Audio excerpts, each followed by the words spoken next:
وَالسَّمَاءِ وَالطَّارِقِ وَمَا أَدْرَاكَ مَا الطَّارِقُ النَّجْمُ الثَّاقِبُ إِن كُلُّ نَفْسٍ لَّمَّا عَلَيْهَا حَافِظٌ فَلْيَنظُرِ الْإِنسَانُ مِمَّ خُلِقَ خُلِقَ مِن مَّاءٍ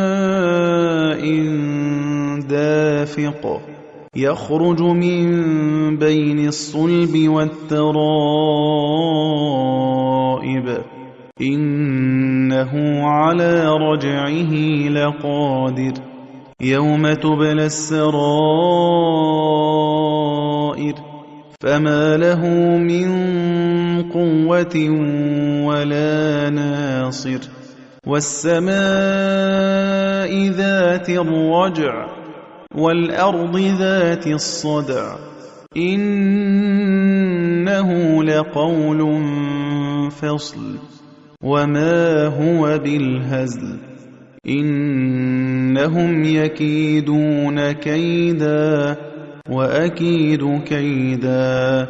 فَمَهِّلِ الْكَافِرِينَ أَمْهِلْهُمْ رُوَيْدًا